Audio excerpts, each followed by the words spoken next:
What's up guys, Dawson Weidrich here and welcome to another edition of Nerdy in Many Ways. And if you haven't seen my last video, which is a cover of the Goo Goo Dolls song Sympathy, then check that out. But today is a very special video. It's actually a subject that I've been wanting to talk about a lot lately. In fact, it's one of the main reasons why I made this channel is because I could talk about things like this that really mean a lot to me. It's the movie Batman v Superman: Dawn of Justice that came out in 2016 starring Ben Affleck and Henry Cavill.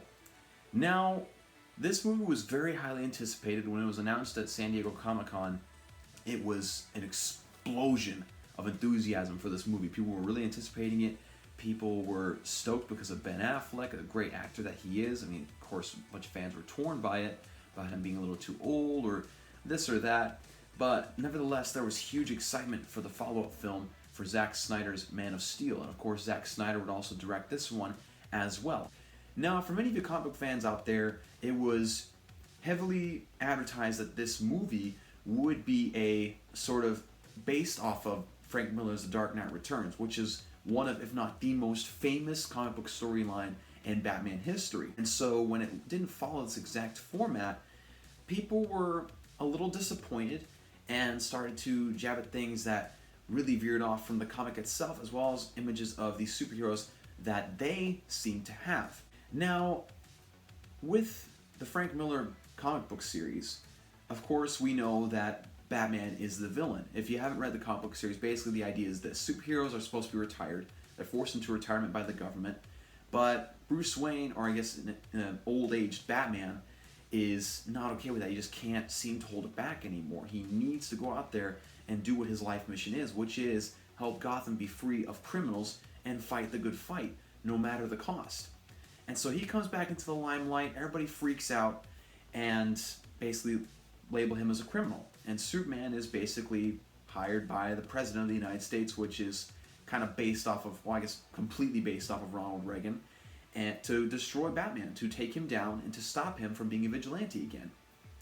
Now, this is all fun and great and everything, and it's a great story, don't get me wrong, but if you look at these two characters, it doesn't quite make sense to have that exact storyline in a movie.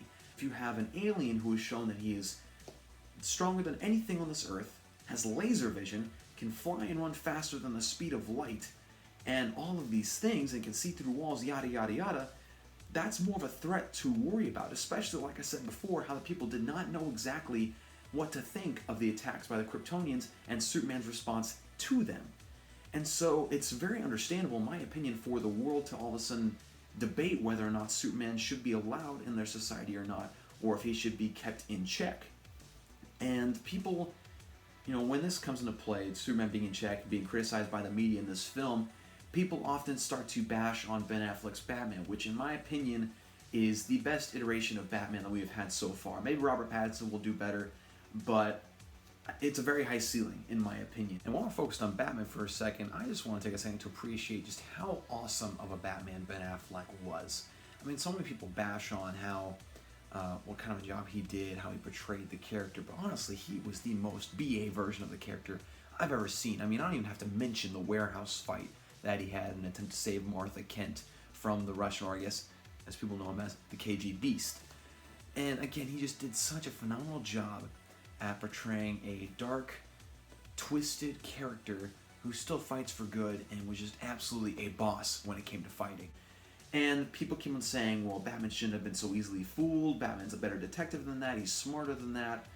And I would refute you by saying, yes, he is, but at the same time, you have to remember the kind of Batman you're dealing with in this film. It is stated that Batman has been fighting criminals for 20 years. 20 years of fighting criminals amounts to nothing. So again, 2 decades of fighting criminals. And we learn in the movie, not through any lines, but through some visualization, that Robin, Batman's loyal sidekick, and in this case, it's theorized to be Jason Todd, because that's the one who dies and comes back in the comics, is dead. There is a suit of Robin that has bull holes in it, and Joker spray paint saying, haha, joke's on you, Batman.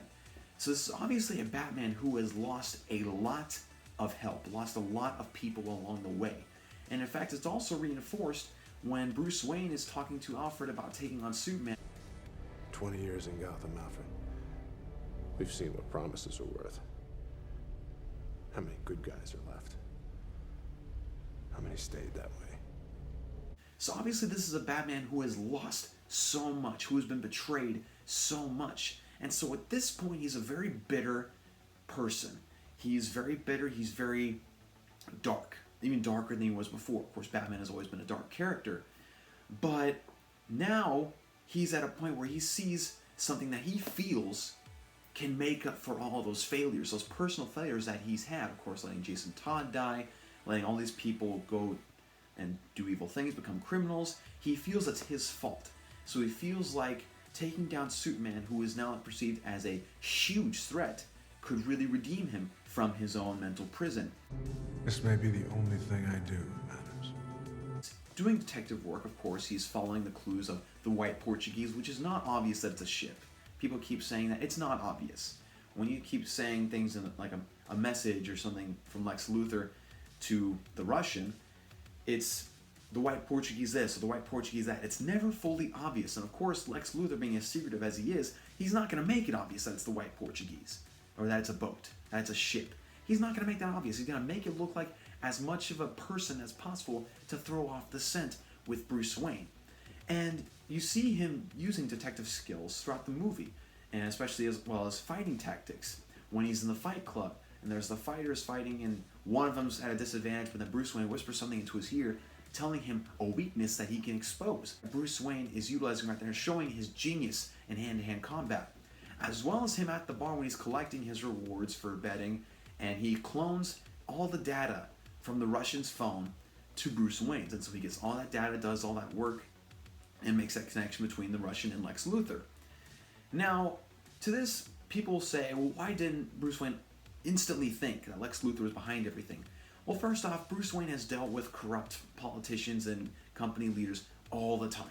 He knows they exist, and so that doesn't necessarily raise up a huge red flag for him. He's dealt with these kind before, doesn't think much of it because Lex Luthor hasn't really done anything criminal to this point. And he continues to go after Superman and continues to prepare for this. People keep saying, well, why is he so blinded by rage? And so why is he doing this? Again, it's to cleanse himself of past failures. And so he sees this as an opportunity to help the world not have as huge of a threat as Superman appears to be. Again, the media doesn't know what to make of it. In fact, the media are calling him to be accountable of his actions. Now, I'm going to kind of rewind a little bit and talk a little bit about the setup of Superman in the desert at the beginning of the film. Now, people keep saying, well, why is Superman framed for this? Why does it look like that he's doing this? Who would actually believe this? First off, it's an ambush in the middle of the African desert, okay? And so there's not going to be any full-blown crime scene investigation on this. All they're going to really have is what the soldiers see, which is a bunch of burnt-up bodies and destroyed buildings, people crying, and the testimony of the African woman who Lex Luthor pays and threatens to testify against Superman. So that there is enough to convince the people to be fearful of Superman. And now I'm going to fast forward back into the movie a little bit and talk about the controversial scene, which is at the end of Batman and Superman's fight, the Martha scene. Now, many people have already talked about this and talked about, I guess, what it means and that it's not what you think it means, but I'm just going to re-emphasize it for you for those of you who still don't quite understand it. It's not so much that Clark Kent's mom has the same name as Bruce Wayne's mom.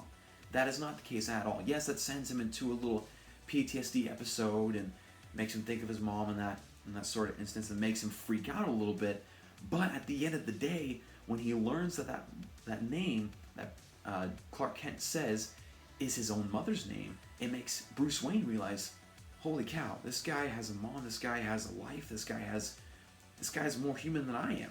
And he states that in the Justice League movie a couple years later. And again, it's a very introspective kind of moment for Bruce Wayne. It's a reawakening of self, really. It's him realizing, I've gone too far. I've got to the point that I swore I would never go to, or at least in some iterations of Batman. And then one more thing I'm going to mention about this Batman, and then I'll move on to Lex Luthor and explain that a little bit, is this Batman, he does kill. Now, if you're one of those people that simply just professes, Batman doesn't kill, I would urge you to go check out this video about all the times that Batman has killed, either in comics, cartoons, or movies, in the description down below. I'll give you a link to that video. And, because he does. He occasionally does kill people, although there is some iterations where he has a code where he doesn't kill and doesn't use guns. But again, I mentioned before, this is a Batman that is worn, beat down, betrayed. He's lost so much. He's at the point where the line is kind of foggy.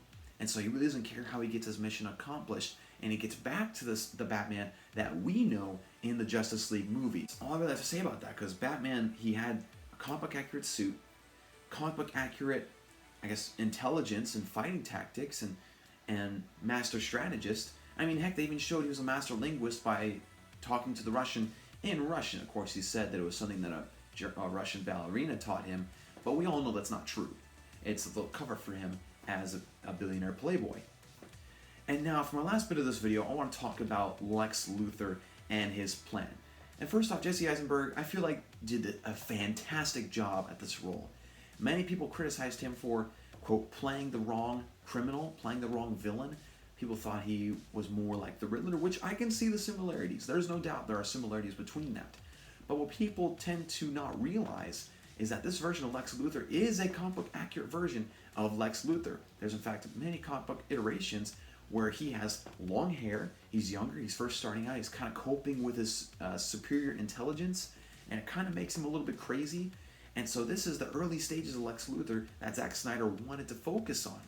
And I thought it was a brilliant move because it's all about character development. It's all about these transitions into different characters in following movies. And people bash his plan all the time. And honestly, it's one of the most brilliant, if not thought out plans in superhero movie history. Because if you think about other comic book movies or superhero movies that have been made, the criminal or the villain's, I guess, point or goal is very simple and basic.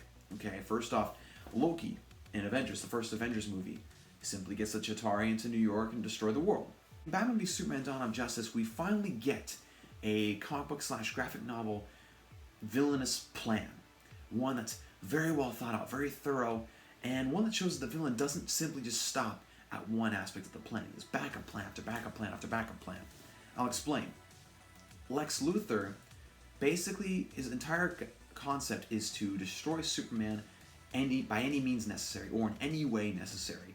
Whether it means destroy his reputation, destroy the people around him that he loves, and get him to betray who he thinks he is, or simply just to eliminate him. And of course, at the beginning of the movie, we see people that work for Lex Luthor getting kryptonite to help put this move in motion, to put this possibility of killing him in motion, which of course Lex Luthor lets Batman steal to try to take care of the job for him. But he tries to do the setup in the desert to make Superman look guilty. Kind of works, but not to the extent that he wants it to. And so he continues to spread these false rumors and false lies about Superman, and keeps feeding Batman breadcrumbs as well as Superman breadcrumbs, and to try to collide with each other to get Superman to either A, be killed by Batman, which he has studied Batman and knows who he is, and so he knows how capable of a person Batman is of possibly killing Superman. But if he's not capable, Superman would have to kill Batman in order to save his mother Martha, therefore showing that he, quote, has the holes in the holy. He is not the savior or savior-like figure that people think that he is, or at least some people think that he is, therefore ruining his reputation. And again, when that doesn't work, well, he creates Doomsday, the ultimate killing machine of Superman, which actually ends up working. But, of course, Lex Luthor gets caught. And now other people try to point out this other idea of the whole wheelchair thing in the Capitol building. When they have the hearing with Superman, people say, well, why is Superman feeling all guilty for this? And why do people think that Superman is guilty for this when it's obviously shown that the bomb was in the wheelchair? Well, again, Lex Luthor feeds the media these false lies that Superman might have been involved in the bombing. And he put the bomb in the other guy's chair in order to make it so that he didn't look like he was behind it. And so again, it's not a crazy plan. It's not a stupid plan. It's not incohesive. It is very well thought out, step by step, layer by layer, very, very thorough. And so thanks again, guys, for tuning in. Thank you for checking out my reasons for why I believe Batman v Superman: Dawn of Justice, the Ultimate Edition, is an incredibly underrated film and should be given a lot more credit than it is getting right now. And for more videos, just like and subscribe, and see you guys next time.